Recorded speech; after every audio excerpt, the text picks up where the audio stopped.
उससे अपनी life settle हो जाएगी। मैं बाहर अपने स्कूटर के साथ वेट करूंगा, तुम इस ज्वेलरी शॉप में से सारे गहने चुरा कर आ जाना, दोनों मिलकर भाग जाएंगे।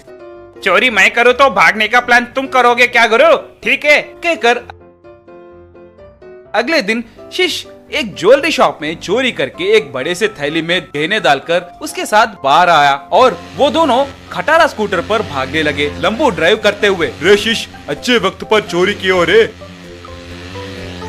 ओ गुरु, मेरा छोड़ो और हमारा एस्केप प्लान क्या है, जल्दी से बताओ। और क्या, ये स्कूटर पर ही भागते हैं। अरे बाप रे, ये खटारा स्कूटर पे क्या? इतने में पुलिस उनका पीछा करते हुए आ रही थी।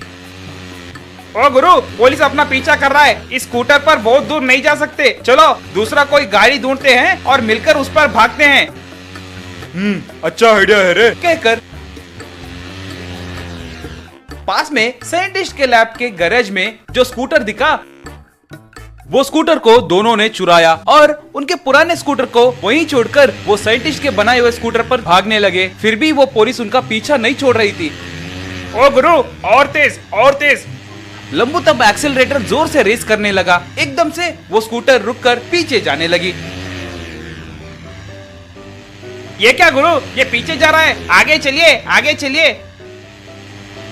रुको रे रुको, ये कोई माया स्कूटर है लगता है, ये खुद ब खुद रुककर पीछे जा रहा है। गुरु, आगे ट्रेन क्रॉसिंग है, ट्रेन आने से पहले अगर वो ट्रेन क्रॉस पार कर लिए तो हमें वो पुलिस वाले कभी नहीं पकड़ सकते। रुको रुको, यहाँ कुछ स्विच है। कहकर एक स्विच दबाया, बस वो स्कूटर आगे चलने लगा।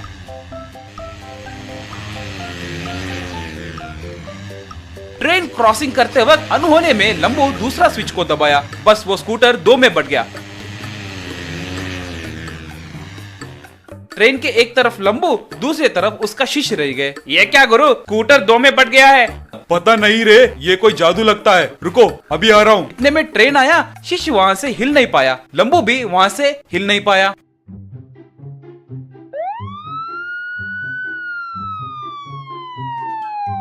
इतने में पुलिस वहाँ आकर शिष्य को पकड़ लिए।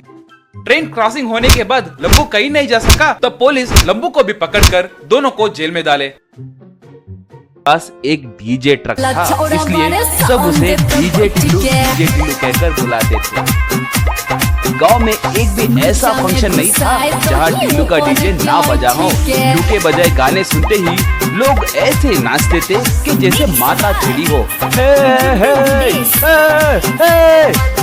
Come on boys, come on girls, come on come on कहकर पुकारते हुए उन्हें प्रोत्साहित करता था।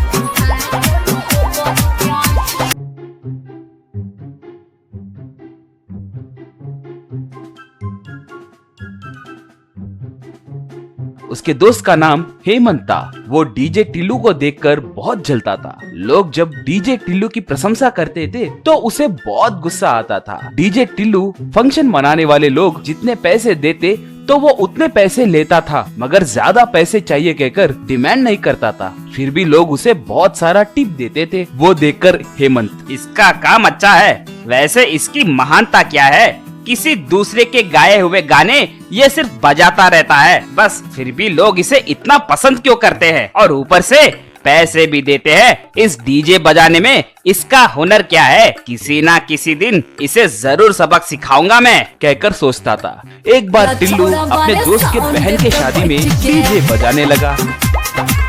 लोग खूब नाचने लगे। टिल्लू कहकर लोगों को प्रोत्साहित करने लगा।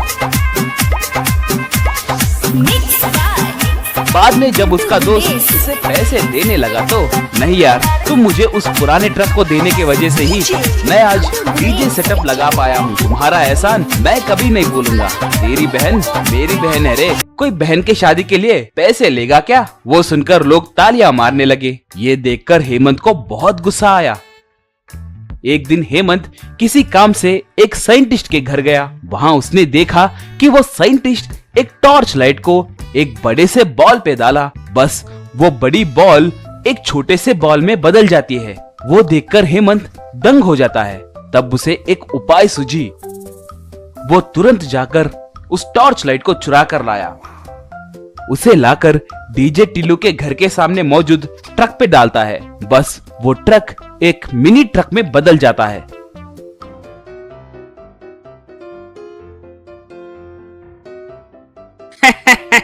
अब ये ट्रक इसका किसी काम का नहीं है। ये जब बिना पैसों के भीख मांगते हुए रोड पे फिरेगा तब मुझे बहुत तसल्ली मिलेगी। कहकर सोचा। इतने में टिल्लू बाहर आया। टिल्लू ट्रक को देखकर दंग रह गया। क्यों रे टिल्लू, तुम्हारा ट्रक क्या रे ऐसे हो गया? रास्ते से चल रहा था तो मैंने देखा। अब इसका क्या करोगे? इसके साथ छोटे बच्चे के जैसे खेलोगे क्या?